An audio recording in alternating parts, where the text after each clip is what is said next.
Welcome back, listeners, to Sandman Stories Presents. Here are two more Anansi tales from the Akan people in Ghana. They are from the West African folk tales collected by W.H. Barker in 1917. The first story is about Anansi tricking people and his son Kweku Tsin fooling Anansi right back. The second story is about Anansi finding some meat in the forest and trying to bring it home, only to be tricked by wolf and leopard. Anansi gets his revenge, and the poor termite is the one who pays the price. Okay, let's begin. Tit for tat.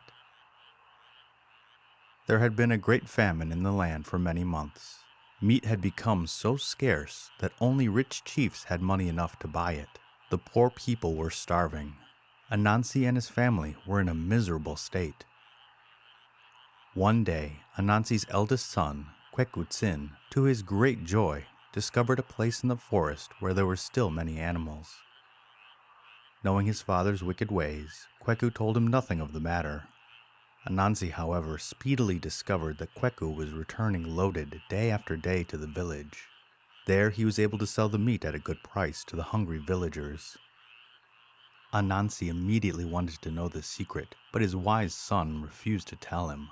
The old man determined to find out by a trick. Slipping into his son's room one night, when he was fast asleep, he cut a tiny hole in the corner of the bag, which Kweku always carried into the forest. Anansi then put a quantity of ashes into the bag, and replaced it where he had found it. Next morning, as Kweku set out for the forest, he threw the bag, as usual, over his shoulder. Unknown to him, at each step, the ashes were sprinkled on the ground. Consequently, when Anansi set out an hour later, he was easily able to follow his son by means of the trail of ashes. He too arrived at the animal's home in the forest, and found Kweku there before him. He immediately drove his son away, saying that, by law of the land, the place belonged to him. Kweku saw how he had been tricked, and determined to have the meat back. Accordingly, he went home, made a tiny image, and hung little bells around its neck. He then tied a long thread to its head and returned toward the hunting place. When about halfway there, he hung the image to the branch of a tree in the path and hid himself in the bushes nearby, holding the other end of the thread in his hand. The greedy father, in the meantime, had killed as many animals as he could find, being determined to become rich as speedily as possible. He then skinned them and prepared the flesh to carry it to the neighboring villages to sell. Taking the first load, he set off for his own village. Halfway there, he came to the place where the image hung in the way. Thinking this was one of the gods, he stopped.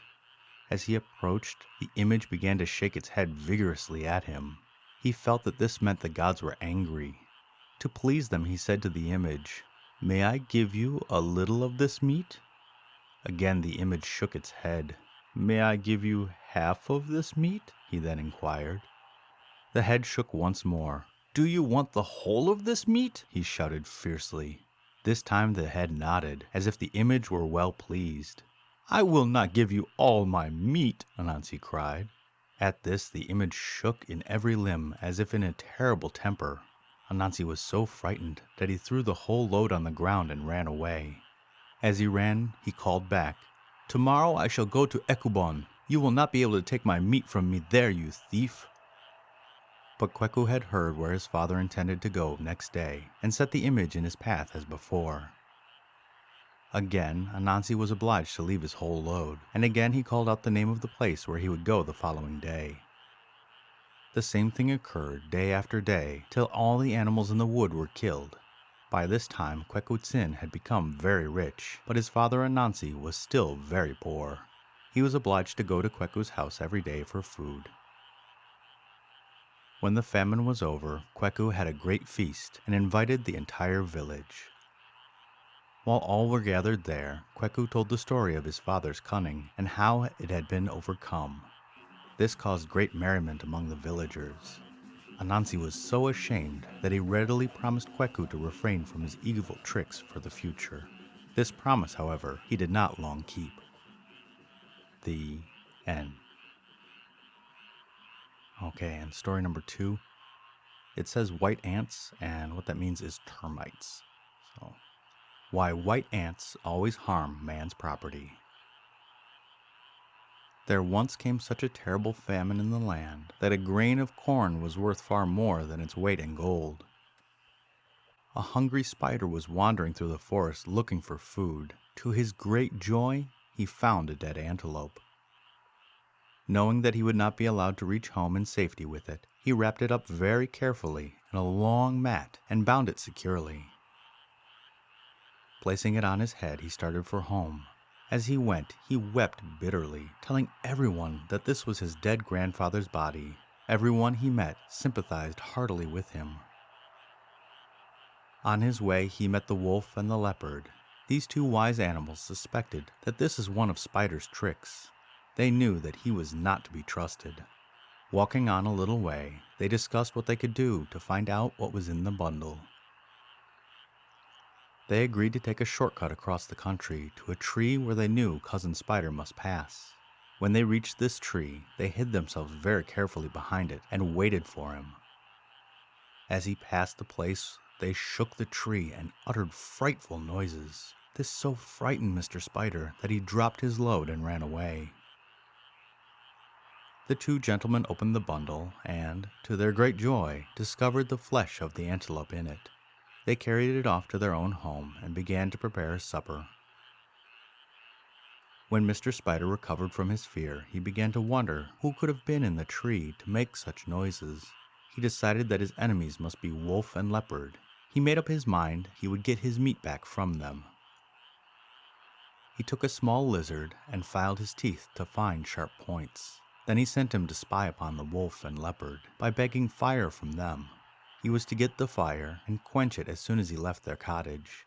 He could then return and ask a second time.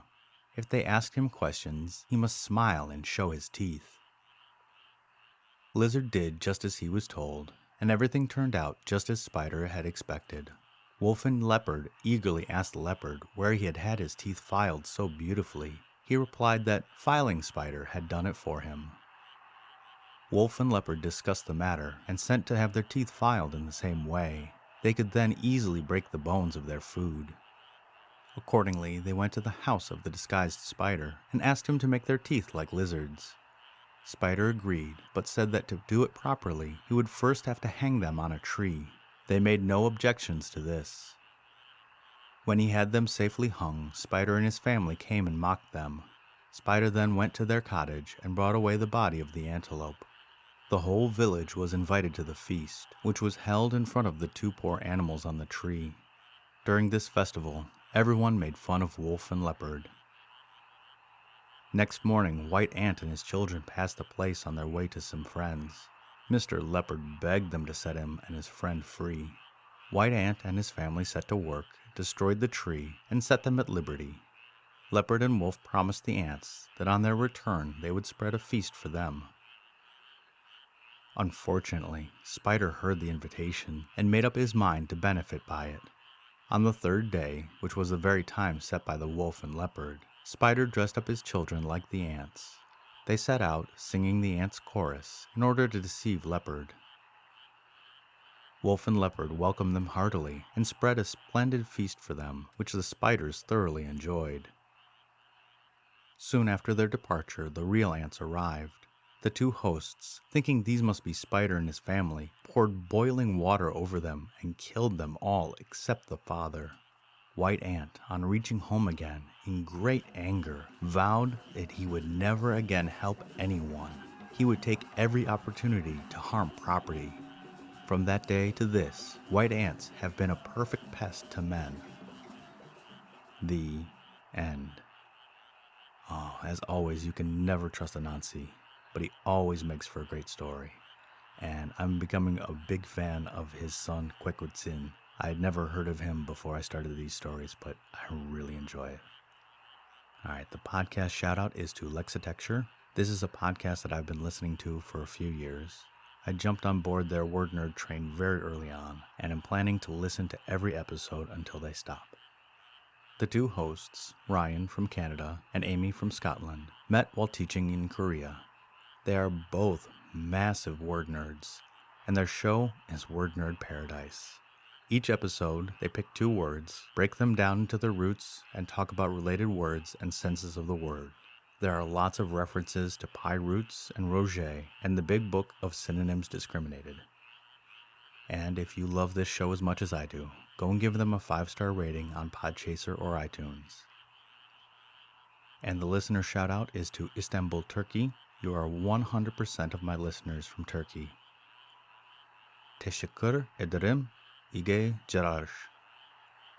Thank you, and good night.